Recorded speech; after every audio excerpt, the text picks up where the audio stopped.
And man, who in the world is excited about hearing from God today? I'm excited to bring a word today. I've been excited. Last week was weird being at home. I hope some of y'all tuned in. But this is just something I've been thinking about and dreaming about for a long time. My name's Eric. If we have not met, our church, we just crossed over into the 4 months old category. So you're in the beginning stages. So we're excited about what God has done and what God is doing.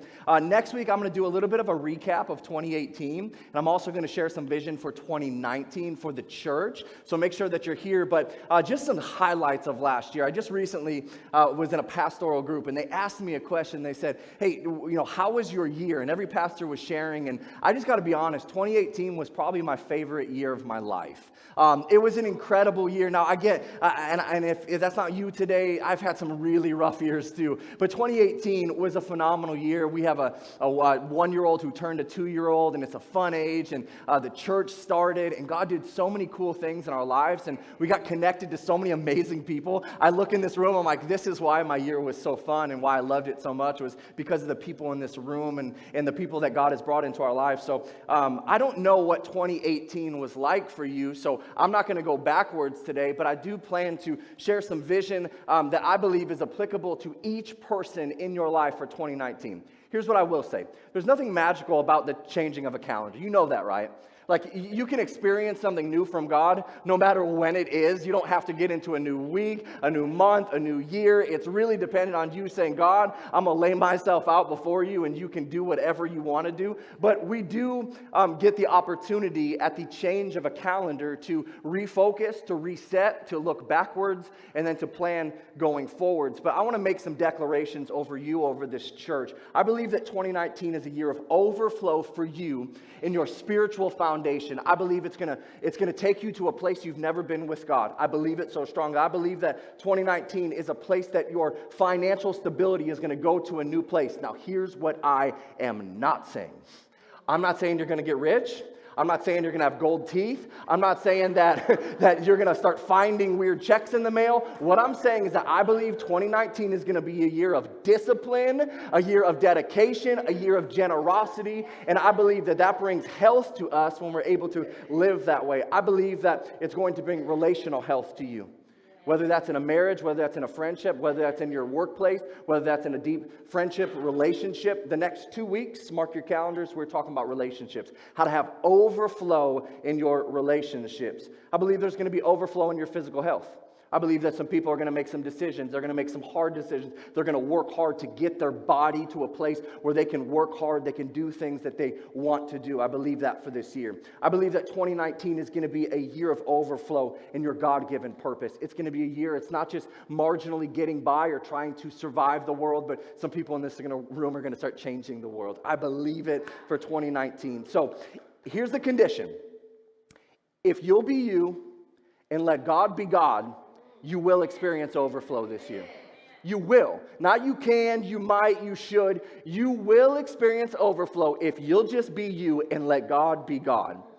So someone needs to let themselves off the hook today. Oh, wow. So you're saying that I don't got to produce all this overflow you're talking about? I don't have to be the one that initiates and thinks it up? You're going to have to, and I'm going to give some principles. Today's going to be practical on how to experience overflow. And this is going to kind of be an overview, and each week of this series is going to be very specific. Overflow into relationships. We're going to talk about finances, how to get overflow there.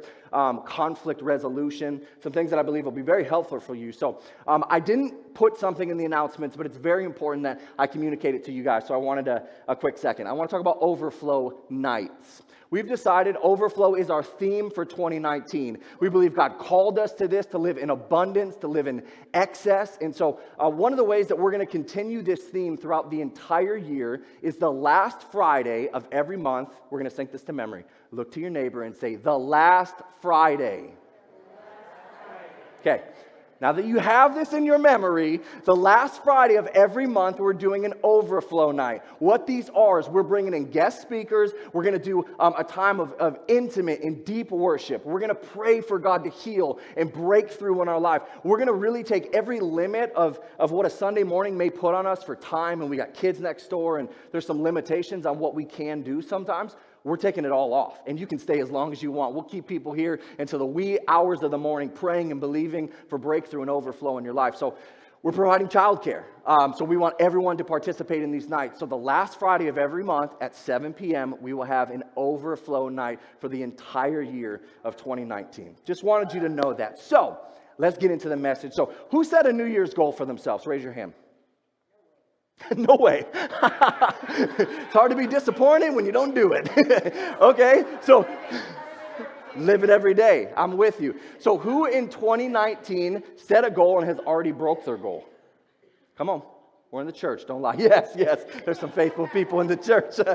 And so this is inevitable, right? So 2019 is a new year. I already told you, it doesn't matter the calendar changes, but here's what we can do, right? Because sometimes I'm like, it's too commercial. I don't want to participate in all the commercial things or whatever. But the changing of the year, it really is a brand new opportunity to do something new that you haven't done before. And so maybe 2018 was a year of incredible highs.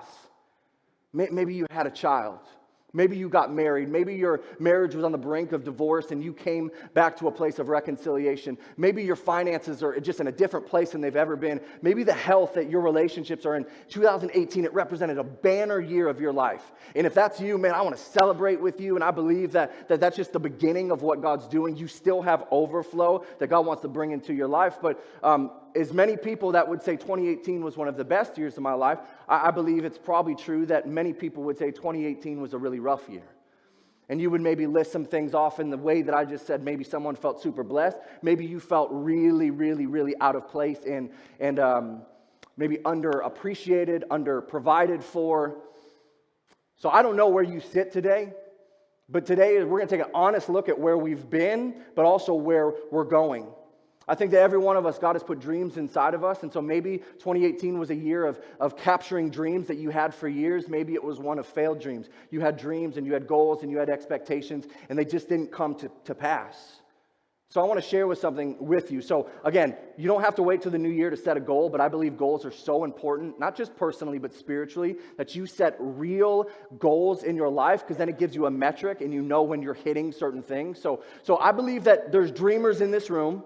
Right? You have big dreams. You want to do things personally, in your family, spiritually. But here's the difference between dreams and goals. Because sometimes we just get stuck in this lofty place of I got all these dreams, but I don't know what to do with them. The difference between dreams and goals are dreams with deadlines. They originate from the same place. So the big dreams and the big things that you think about when no one's around, the things you think about late at night, the things you think about when you're driving down the street and you see a need in our community, those are dreams. Those are God-given dreams. But to make it a goal is you're going to have to put some deadlines to it. And so the question today is if you want to get closer to God this year, what metrics are you going to put in place to measure whether you're growing or not? You see, in the business world, I promise you, your bosses are evaluating you this way. They're putting metrics in place to see if you're really getting the job done, if you're really improving, if you're really doing better than you did the year before. So what about spiritually? What if we were to put some metrics in place and say, last year I read the Bible average 2 times a month, but this year I want to double that to 4 times a month. Put a metric in place. Put an alarm on your phone. Put something that will remind you to actually measure whether or not you're doing something different this year. So 2019, year of overflow. How do we get there? We're going to start in 1 Kings chapter 17. I will say this. Elijah is one of my favorite characters in the entire Bible, but specifically the Old Testament. And I've preached on this story of Elijah probably 25 times in ministry. But I will tell you that the way that this came alive to me and the difference that I saw in the text that I've never really seen before, I believe it all speaks towards how do we get to true overflow. So follow with me. We're going to start in 1 Kings chapter 17. I'm going to read one verse, then I'm going straight to chapter 18, and we'll stay there. I want you to see where the nation of Israel was and where they're going to. 1 Kings chapter 17, verse 1. It says, "Now Elijah the Tishbite from Tishbe in Gilead said to Ahab," Elijah's a prophet. He speaks for God to people. That's his role. Ahab is the king. He's not a good king. He's not honoring God. So Elijah is speaking to Ahab. He says, "As the Lord, the God of Israel lives, whom I serve, there will be neither dew nor rain in the next few years, except at my word." What he's saying is, hey, that stuff that falls from the sky that we actually have with us today, which is very odd and rare. You know what droughts feel like if you've lived here a long time. He's basically saying from this moment on, it's not going to rain. In fact, it's not even going to dew. It's not going to fog. It's not going to mist. There will be zero precipitation until I say there will be from God. Now, this is a big deal. In the Middle East, this is a big problem to have, that all of a sudden there's going to be zero form of liquid. They don't have the infrastructure that we have, that all of a sudden they can store up in wells and all this stuff. I mean, this would limit and change everyone's life significantly to not have precipitation. And so he's predicting something that they're going to have to live through for the next 3 years. Okay, so fast forward. You can read chapter 17, how God provides for Elijah. Ravens are feeding him. It's kind of cool. 1 Kings chapter 18. Skip ahead one chapter. This is fast forwarding through the 3 years. They had just went through 3 years of famine and drought. And here we are in chapter 18. It says, after a long time, in the 3rd year, the word of the Lord came to Elijah. Go and present yourself to Ahab, and I will send rain on the land. So Elijah went to present himself to Ahab. Now the famine was severe in Samaria. Okay, so they had just went through 3 years of drought, 3 years of severe famine. Things were not pleasant. Life was very uncomfortable. Livestock were dying. People were suffering deeply. This significantly altered the lives of the Israelites. And what do you think they really wanted more than anything, right? Rain. And so for you sit here today and look back at 2018 and look forward to 2018. I would ask you, what do you want more than anything in the world? If God could do one thing, what could he do in your life? You see, for the Israelites, it was rain. They needed it. Their survival depended on it. But here's what Elijah's responsibility was. Elijah was deeply concerned that if they got their rain, they would just turn back to the same false idols that God brought the drought to turn them back away from. So Israel was going back and forth with idolatry big time. So they would love God while he was good to them and the provision from heaven was coming, and then they would turn away from God. The second a season of dormancy came, a season of what they felt was lack, they would turn away from God and turn right back to the same idol. It happened over and over and over. So many people, we think the Old Testament is irrelevant. But I can promise you that is the cycle that many of us have lived in for years. When God is active in our lives, we give him our devotion, we give him our time, we share him with other people, but the second either life interrupts that, or we get distracted or busy, or God seems to take a break, we'll turn right back to the very same thing that was what separated us from him in the first place. And so we see this with the Israelites. They keep going back to God when it's convenient, but they turn away. And so Elijah's aware of this. And so Elijah's holding off this rain for 3 years because he's still thinking there's more people that need to turn back to God. There's more people that are being affected spiritually right now by the absence of water. So I just need to keep this rain away a little bit longer. And God kind of gave him freedom to do that. He's reading the people. And so the reason he didn't want the rain to come is because he didn't want them to go back. Elijah's main goal in this, like I said, you should have a goal. Elijah's goal was that the people would turn back to God. So let me ask you about your goals. Is there a spiritual implication to your goal? The things that you want deeply, the things that maybe people know about, the things that people don't know about, the thing that your heart beats for, the thing that you're going to wake up next week and say, what if God could just? Is there a spiritual implication to your goals, to the things that you want deeply outside of what you can provide for yourself? Is there a spiritual implication? You need to ask that question today. Can God bless this goal? Is God in this goal? Those are questions we need to ask ourselves. Can God even bless this? Because is God in this? Are you living in a previous year's goals, or are you living in someone else's goals? You see, these are questions that I hope you find a way to spend time with yourself and with God and say, is this even my goal? Like, is this really what God's given me, or did God give this to someone else? And it's easier to attach myself to their goal because I don't got to work for it. And if it fails, then I'm not responsible for it. So sometimes we're living in this place of dissatisfaction because we haven't really truly heard from God, and he hasn't birthed something in us. So let's go to number one. How do we make 2019 a year of overflow? Number one, stop and listen. Stop and listen. Verse 1 says, after a long time, in the 3rd year, the word of the Lord came to Elijah. Go and present yourself to Ahab, and I will send rain on the land. You see, before we start it, we have to hear it. And if you really want it to be a God goal, you got to hear it from God. Many of us, we've heard things from people, from friends, from spouses, from TV, from media, and we take that and we run with it. But I'll just tell you this year, if you want a spiritually impactful year, you need to hear it from God. How do you do that in a world that wants your attention? How do you do that in a world, in an environment that is constantly grabbing for your attention? Let me play a little scenario with you. Can everyone do something for me? This is going to be super weird, but let's make it practical. Okay. I want you to talk at out of a 1 out of 10, talk at like a 3. You can talk to someone next to you. You can talk to yourself. I'm giving you freedom to talk to yourself. I need everyone to do this for just a second. For 10 seconds, just say anything out loud at like a volume 3. Go ahead. Anything you want.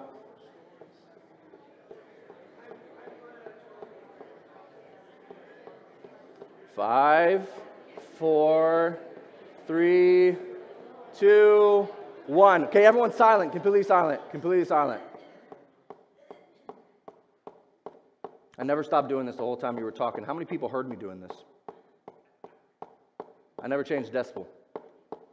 The entire time you were talking, I was making a noise that you could have easily heard had you stopped. And many times, this is the way that we choose to be in relationship with God. God, I want you. I need you. Would you give me a word? Would you give me something that transforms and changes not just my life, but the lives of people around me? But we can't hear from God if we don't stop and listen to God. And so he's trying so hard for some of us. He's trying so bad to get your attention. Would you just stop for a second? Some of us, the only time we stop is when we need to tell God something, not listen. Hey, God, I had another addition to my list. So, God, would you please?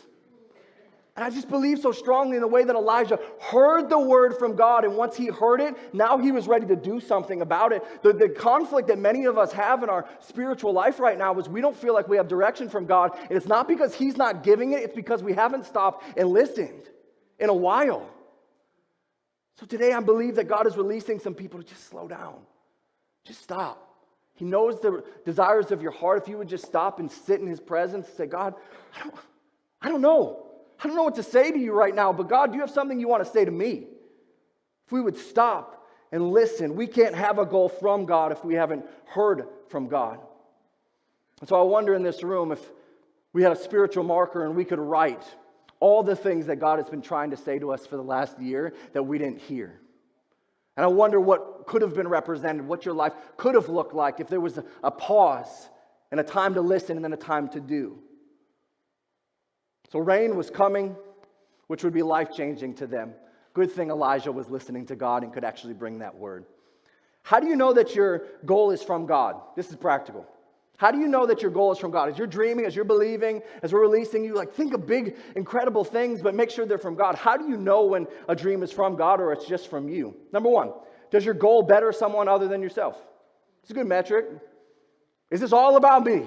Does this only affect me in my pocketbook? Does this only affect me and the people that I care about? Does this affect anyone outside of me? That's a good way to know if God's in it. Does it edify the church or you spiritually? If it does, it's from God. Go with that. Dream with that. Does it affect the community in a positive way? People that don't know Jesus. If it meets some of those criteria, I would say almost every time that's from God and you should pour gas on that and you should run after that. But if it's all about you and it's self-seeking and it doesn't affect anyone else and it actually could hurt other people, that's not from God. God does not operate that way. And so evaluate your goals going into this year and see if you're really stopping and listening to God or you. Number two, how do we make 2019 a year of overflow? Number two, we prepare and plan. Now, stop and listen, hear from God, and then you prepare and plan. Verse 19, we're just going to work through this story. Verse 19. Elijah now says, he's met with Ahab, he lets him know, hey, rain's coming. And so now he says in verse 19, he says, now summon the people from all over Israel. Elijah's telling the king, get everyone together to meet me on Mount Carmel and bring the 450 prophets of Baal. He was a false god that Israel and many other cultures were viewing as God. Let's get all those people together. And the 400 prophets of Asherah who eat at Jezebel's table. Jezebel's the queen. Okay, so there's a lot of idolatry going on. Verse 20. So Ahab sent word throughout all Israel and assembled the prophets on Mount Carmel. Elijah went before the people and said, how long, someone needs to hear this, how long will you waver between two opinions? If the Lord is God, follow him, but if Baal is God, follow him. But the people said nothing. So again, this may be a familiar story to you if you've been in church, but it's going a direction a little bit different than maybe what you're used to. Here's what I want to tell you. That last question, how long will you waver between two opinions? This is the question of our lifetime. This is the question we are so pulled for attention everywhere we go. How long will you waver with your identity in the world and your identity in God? How long will you waver finding your self-worth in a man instead of in God? How long will you waver setting up your security in a bank account instead of your soul? How long will you waver? How long will you have one foot in and one foot out? And when everyone else is doing it and things seem right, I'm with you, God. But as soon as something happens to disrupt that, I'm right back to where I used to be because it's comfortable, it's easy, and I'm accepted. How long will you waver? How many years will look the exact same spiritually in your life? How many years? I went through this dormancy even as a pastor for like 3 years. Man, I felt like I didn't get anything new from God. And here's the problem. I thought it was God not speaking to me, but it was me not listening. For 3 years, I felt like I was living in an anointing from 2014. And God's like, hey, I got a new anointing for you. I got something brand new.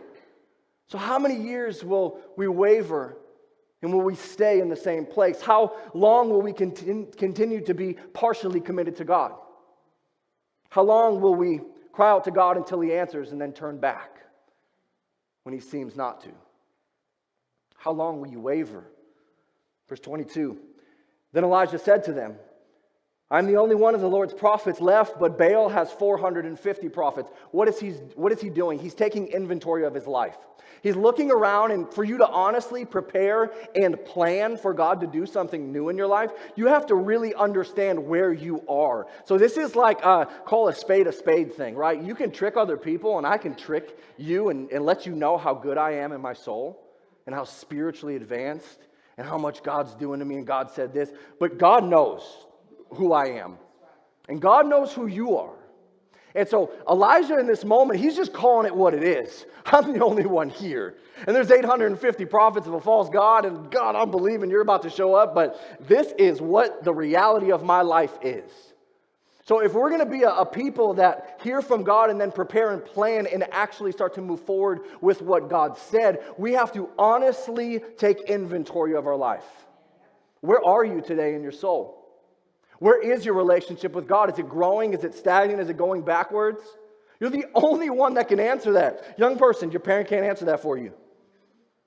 Husband, your wife, she'll try, but she cannot answer that for you. This is a one-on-one conversation, a one-on-one soul connection between you and God. Where are you in your soul? Because part of preparing is understanding where you are. Elijah had a goal to turn the people back to God. That was his goal. God was in that goal. It was easy to see God's activity in that goal. But Elijah needed a plan. And this is where many of us, we stop.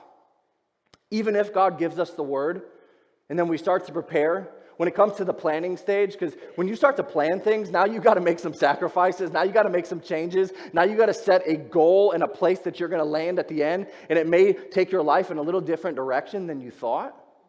So this is where many of us stop.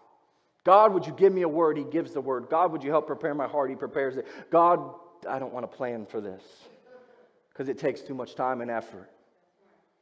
See, many of us, we have a dream and a word and a goal from God, but we don't make a plan. 2019 is going to be a year of overflow in your life. You need to learn how to plan out the things that God is preparing. You need to start putting things to paper. You need to start making your goals public. You need to start telling the people around you, hey, here's what I'm believing God for this year. Would you help me? Would you keep me accountable? Would you stick next to me and tell me if I'm being a knucklehead and I'm going back to the same old life? That's how you start to plan for God to do something new. It's not going to happen by accident. You're not going to trip into a deeply committed spiritual relationship with God. You're going to do it when discipline emerges and God becomes the center. And I know I'm trying not to throw too many words, but this is where so many of us, we want the same thing, but we miss it because we stop. Verse 23, preparing and planning. Elijah says, get 2 bulls for us. Let Baal's prophets choose one for themselves. Let them cut it into pieces and put it on the wood, but not set fire to it. I will prepare the other bull and put it on the wood, but not set fire to it. Then you call in the name of your God, and I will call in the name of the Lord. The God who answers by fire, he is God. Then all the people said, what you say is good. Cool, Elijah, good plan. Because actually, Baal was the god of fire, so they thought they had an advantage here, that this is going to be easy for us because we serve a God of fire, and it's 850 verse 1, so we have that advantage as well. This was an impossible thing without God. Can I tell you something about your 2018 goals? If they didn't need God, you missed the point.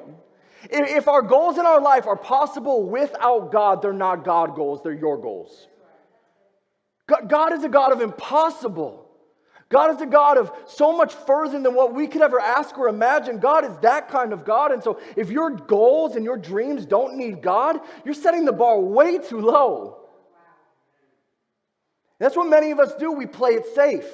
Because if we don't believe God for too much, if we don't take too much of a risk, if we don't step into an unknown place, a wilderness, then we can't ever get hurt, we can't ever get burned, and we can't ever be disappointed. So we stay in the safe place with God, where our soul still feels, maybe not empty, like you feel like you're going to heaven, but you're not bringing anyone with you, and you're going to go in different terms than what God would want you to. Some of us, we're just playing it safe. This was an impossible dream. So number 1, stop and listen. Number 2, prepare and plan. Number 3, pray like it depends on God and work like it depends on you. Pray like it depends on God, work like it depends on you. Verse 30, this is the continuing of the story. Then Elijah said to all the people, come here to me. Gathers everyone around.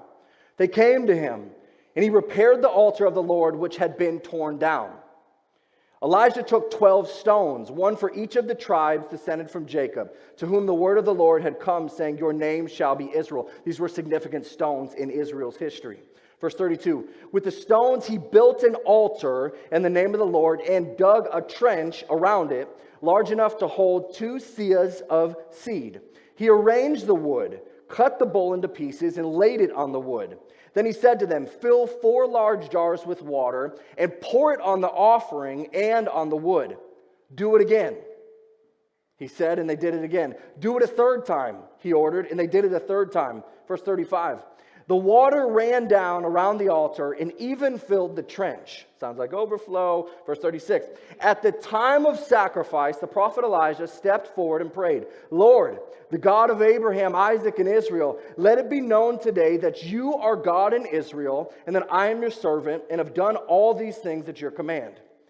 Answer me, Lord, answer me, so these people will know that you, Lord, are God, and that you are turning their hearts back again. Then the fire of the Lord fell and burned up the sacrifice, the wood, the stones, and the soil, and also licked up the water in the trench. When all the people saw this, they fell prostrate and cried, the Lord, he is God. The Lord, he is God. Okay. So the story of this is, if you've heard this story, and every time I've taught this story, I've always skipped ahead right to the point where God showed up in fire and showed off, and everyone saw it, and they all proclaimed the Lord is God. But I missed this beginning part. And it's so crucial to, I believe, us having a 2019 of overflow. We're going to have to work like it depends on us. And so as I'm reading through this text, I just started to read all the hard work that went into making this happen. It wasn't just God, give me a dream, God, give me a word. It wasn't just God, I'm going to prepare and plan. But now I got to work, because Mount Carmel is a mount, not a valley. Mountains go up.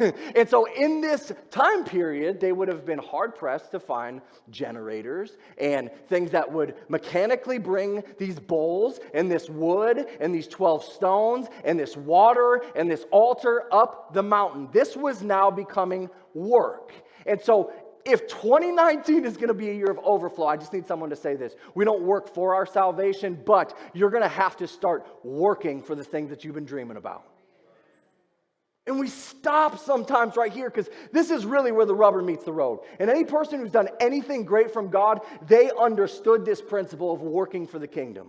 They understood what it meant, not just to hear from God, not just to dream about God, but now to work and labor. See, when Jesus fed the 5,000, it's very interesting to me because he's the one who performed the miracle and he could have done it all on his own. But he grabbed 12 ragtag guys and said, hey, why don't you take a basket? Why don't you take a basket? And why don't you just start going around and see what I'm about to do? Right? He could have done it all on his own. But he asked them to work alongside him. Out in the heat for hours and hours and hours. They fed 20,000 people approximately that day, 5,000 men. 20,000 people on foot is a lot of walking. It's a lot of sweating. And you miss that in that story.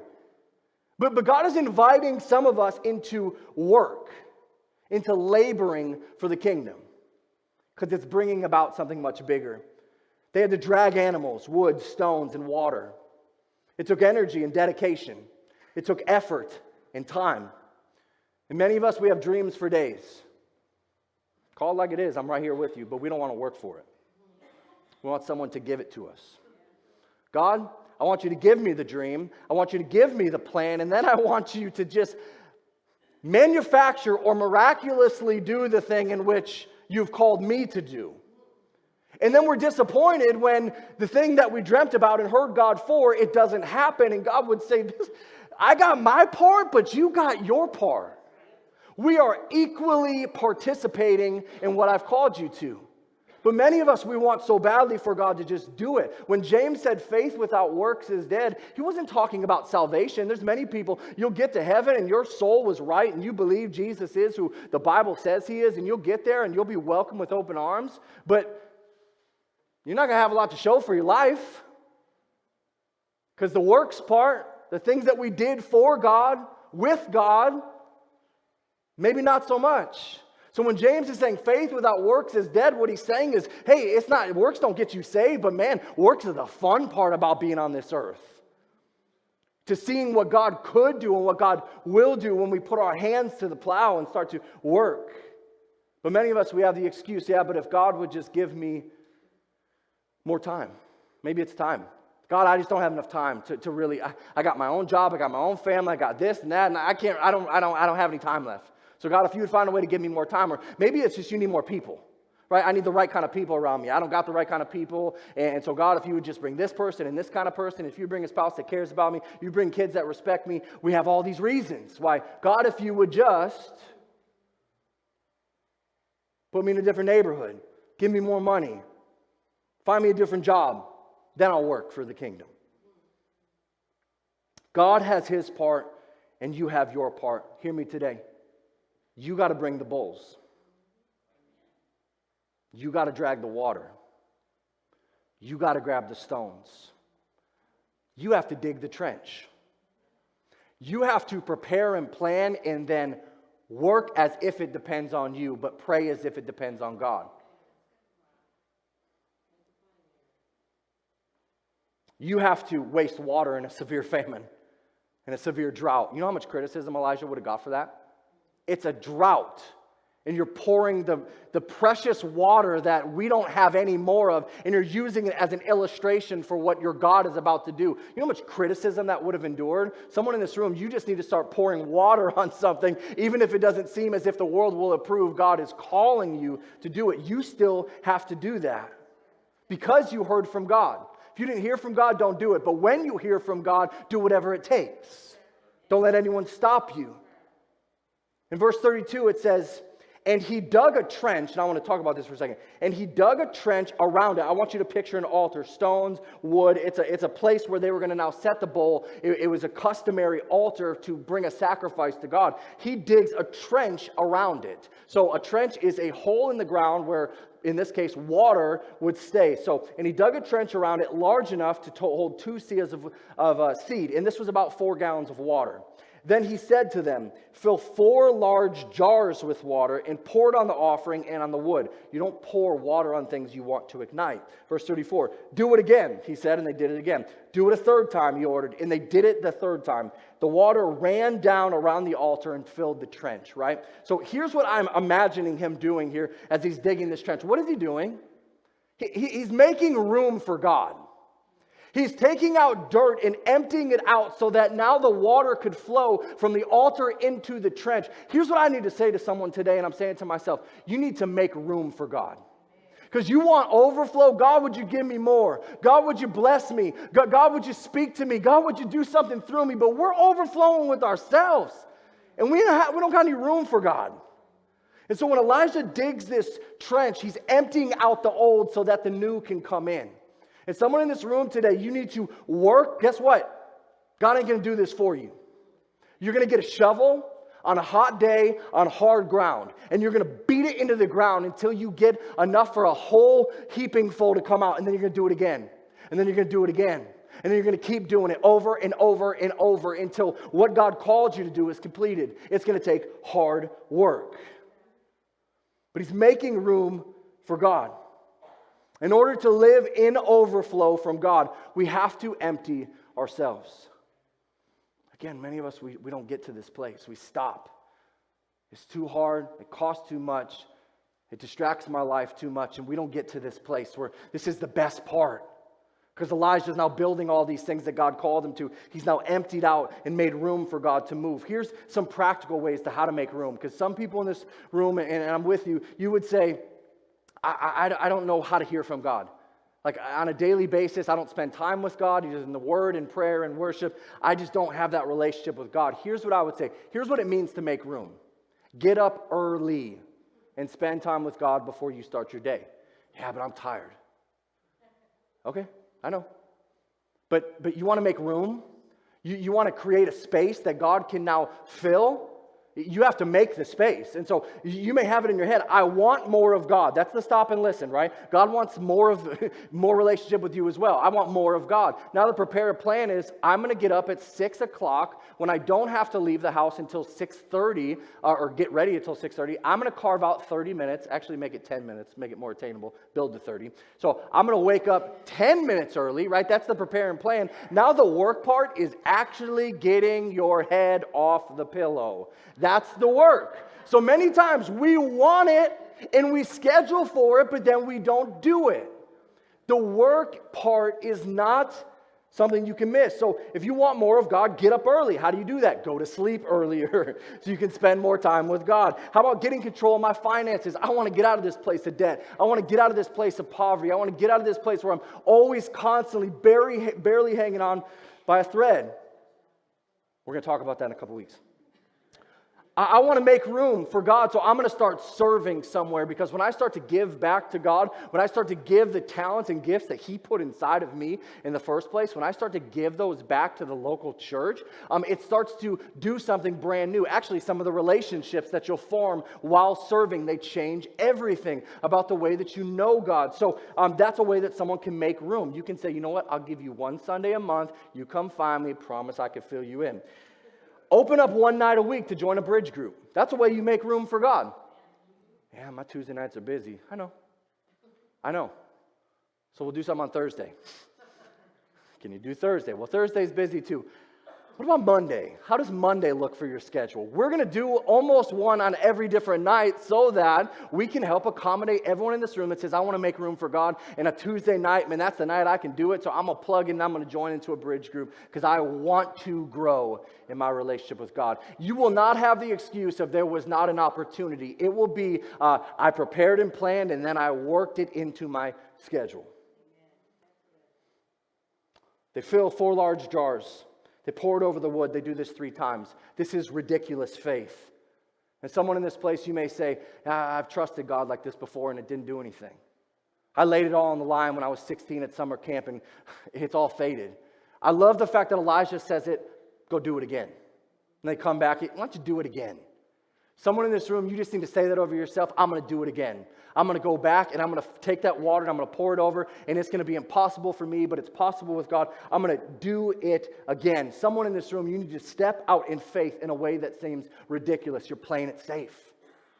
And God is going to give you the courage, the strength, the resource to believe Him for something ridiculous. Number 4, and I'm finishing with this couple verses. How do we make 2019 a year of overflow? Number 4, we live in the overflow. Verse 38, best part. Don't lose this part of the story. Then the fire of the Lord fell, burned up the sacrifice, the wood, the stones, the soil, and also licked up the water in the trench. When all the people saw this, they fell prostrate and cried, "The Lord, He is God. The Lord, He is God." His goal had everything to do with God getting the glory. So their souls was His main goal. That should be a part of yours. But what about their physical need? Because they still were in a drought. They were still in a famine. Even though fire showed up and they'd never seen God in this way before, there was still a very physical need in their life. Verse 41. And Elijah said to Ahab, "Go, eat and drink, for there is the sound of heavy rain." Now, they hadn't seen rain, but Elijah is saying there's the sound of heavy rain. King Ahab, just go relax for a little bit because rain's on its way. This verse just kept jumping out over and over and over. Someone needs to say this over their life. There is the sound of heavy rain coming over your life. It may be far off in the distance. The cloud maybe hasn't formed yet. But there is the sound of rain that comes from God alone that's coming over your life. It's not a prosperity gospel. You're going to have to still believe in God. You're going to still have to prepare and plan. You're going to have to work for it. But off in the distance, there is a cloud forming over your life that's going to bring overflow. Verse 42, so Ahab went off to eat and drink, but Elijah climbed to the top of Mount Carmel, bent down to the ground, and put his face between his knees. I just picture this little ball. He says, "Go and look towards the sea," he told his servant. And he went up and looked. There's nothing there, he said. 7 times Elijah said, "Go back." Don't stop looking for your rain. Even if you've seen God do something great, and you're looking off and you're like, "God, I don't see you." Don't ever stop looking for your rain. Don't be a one-and-done follower. The world doesn't need any more one-and-done Christians. That you put it on the line one time, you go to an altar one time, you reconcile one time, you trust God in your finances one time, you trust God in your relationships and your purity one time, and when you fail or you seem as if God fails, you're one and done, you just leave. 7 times Elijah said, "Go back." Yeah, but God, there's nothing there. Go back. There's nothing there. Go back. Someone in this room, you just need to get in God's presence one more time.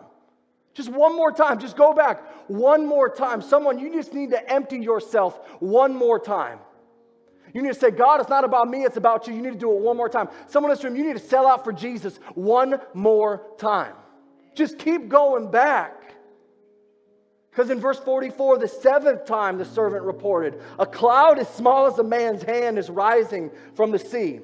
So Elijah said, "Go and tell Ahab, hitch up your chariot and go down before the rain stops you." Basically, if you don't leave now, the rain's going to fall so hard you won't be able to leave. It's going to make such a mud of the ground, you won't be able to escape. Verse 45, meanwhile, the sky grew black with clouds. The wind rose, a heavy rain started falling, and Ahab rode off towards Jezreel. The power of the Lord came on Elijah.